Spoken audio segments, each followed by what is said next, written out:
భారత రైల్వే చరిత్రలో సరికొత్త అధ్యాయం మొదలైంది. దేశీయంగా సంచలనం సృష్టించిన వందే భారత్ ఇప్పుడు ప్రపంచ మార్కెట్పై దృష్టి పెట్టింది.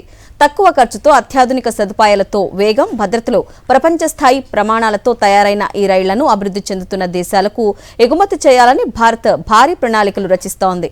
మేక్ ఇన్ ఇండియా నుంచి మేడ్ ఫర్ ది వరల్డ్ దిశగా దూసుకెళ్తున్న Vande Bharat global జర్నీపై special story. దేశంలో అత్యంత premium semi high speed train గా గుర్తింపు పొందిన వందే భారత్ ఇప్పుడు భారత ఆర్థిక దౌత్యానికి కొత్త ఆయుధంగా మారుతోంది. ఇప్పటివరకు దేశీయ రైల్వే సంస్కరణలకు ప్రతీకగా నిలిచిన ఈ ట్రైన్ ఇక ప్రపంచ రైల్వే మార్కెట్లో ఇండియా బ్రాండ్ను నిలబెట్టేందుకు సిద్ధం అవుతోంది. భారత రైల్వే సంస్థలు, ముఖ్యంగా రైట్స్, ఐసీఎఫ్, బిఈఎంఎల్ వంటి సంస్థలు అభివృద్ధి చెందుతున్న దేశాలకు తక్కువ ఖర్చుతో అత్యాధునిక రైలు సేవలు అందించే దిశగా అడుగులు వేస్తున్నాయి. ప్రస్తుతం జపాన్, యూరప్ దేశాల హై స్పీడ్ రైళ్లతో పోలిస్తే వందే భారత్ తయారీ ఖర్చు చాలా తక్కువగా ఉండటం భారత్ కు అతిపెద్ద అడ్వాంటేజ్ గా మారింది. ఒక వందే భారత్ రైలు తయారీకి సుమారు 120 నుంచి 130 కోట్ల రూపాయల వరకు ఖర్చు అవుతూ ఉండగా, ఇదే తరహా విదేశీ ట్రైన్లకు 160 నుంచి 180 కోట్ల వరకు ఖర్చు అవుతోంది. అంటే తక్కువ ధరతో అధునాతన సదుపాయాలు అందించే ట్రైన్ గా వందే భారత్ గ్లోబల్ మార్కెట్ లో నిలుస్తోంది. అభివృద్ధి చెందిన దేశాలు సైతం బుల్లెట్ ట్రైన్స్ నెట్వర్క్ల భారీ ఖర్చులు భరించలేకపోతున్నాయి. అదే సమయంలో పాతబడిన రైల్వే వ్యవస్థను ఆధునీకరించడానికి ఇబ్బంది పడుతున్నాయి.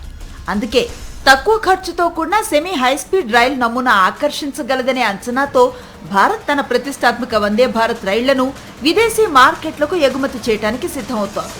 భారత్లోని బ్రాడ్ గేజ్ వ్యవస్థకు భిన్నంగా ప్రపంచవ్యాప్తంగా చాలా రైలు నెట్వర్కులు ఇరుకైన స్టాండర్డ్ గేజ్ ట్రాక్లను ఉపయోగిస్తున్నాయి. అందుకే స్టాండర్డ్ గేజ్ కు మారటం చాలా కీలకం. ప్రభుత్వ రంగ ఇంజనీరింగ్ కన్సల్టెన్సీ రైట్స్, భారతీయ రైల్వే కలిసి అంతర్జాతీయ మార్కెట్ల కోసం Vande Bharat rail standard gauge version ను సంయుక్తంగా అభివృద్ధి చేస్తున్నాయి. వందే భారత్ రైళ్లపై బంగ్లాదేశ్, శ్రీలంక, నేపాల్ లాంటి పొరుగు దేశాల నుంచి ఇప్పటికే ఆసక్తి వ్యక్తమవగా, ఆఫ్రికా, లాటిన్ అమెరికా లాంటి కొన్ని ప్రాంతాల్లో కూడా భారత్ అవకాశాలను అన్వేషిస్తోంది. చైనా, జపాన్, ఫ్రాన్స్ లాంటి దేశాలు నిర్మించిన ఖరీదైన హై స్పీడ్ రైల్ వ్యవస్థలకు మరింత ఆచరణాత్మకమైన, చౌకైన ప్రత్యామ్నాయంగా మన దేశం వందే భారత్ ను నిలబెడుతోంది. వందే భారత్ ఇతర దేశాలను ఎందుకు ఆకర్షిస్తోందంటే దానిలో చాలా ప్రత్యేకతలున్నాయి.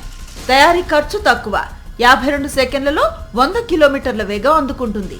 తక్కువ శబ్ద కాలుష్యం, ఎనర్జీ ఎఫిషియెంట్ టెక్నాలజీ, అంతర్జాతీయ ప్రమాణాల భద్రత. వందే భారత్ లో ఇన్ని ప్రత్యేకతలు ఉండబట్టే దీనిపై ఇతర దేశాలు ఆసక్తిని చూపిస్తున్నాయి. భవిష్యత్తులో sleeper Vande Bharat, tilling technology ట్రైన్లు కూడా ప్రపంచ మార్కెట్ ను లక్ష్యంగా పెట్టుకుని తయారవుతున్నాయి. జైపూర్ సమీపంలో గంటకు 220 కిలోమీటర్ల వేగంతో ట్రైన్లను పరీక్షించే ప్రత్యేక ట్రాక్ కూడా నిర్మాణంలో ఉంది. ఈ ట్రాక్ లో టెస్టింగ్ పూర్తి చేసిన తర్వాతే విదేశాలకు ఎగుమతులు చేపట్టే అవకాశం ఉంది. అయితే ప్రపంచవ్యాప్తంగా గ్రీన్ ట్రాన్స్పోర్ట్, తక్కువ ఖర్చుతో వేగవంతమైన రవాణా వ్యవస్థలకు డిమాండ్ పెరుగుతోంది.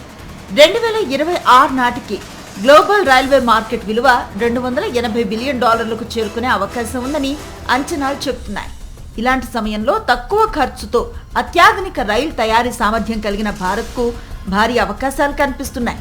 ఒకప్పుడు విదేశీ టెక్నాలజీపై ఆధారపడిన భారత రైల్వేలు ఇప్పుడు ప్రపంచ దేశాలకు టెక్నాలజీ ఎగుమతి చేసే స్థాయికి చేరుకోవటం నిజంగా చారిత్రాత్మకమే.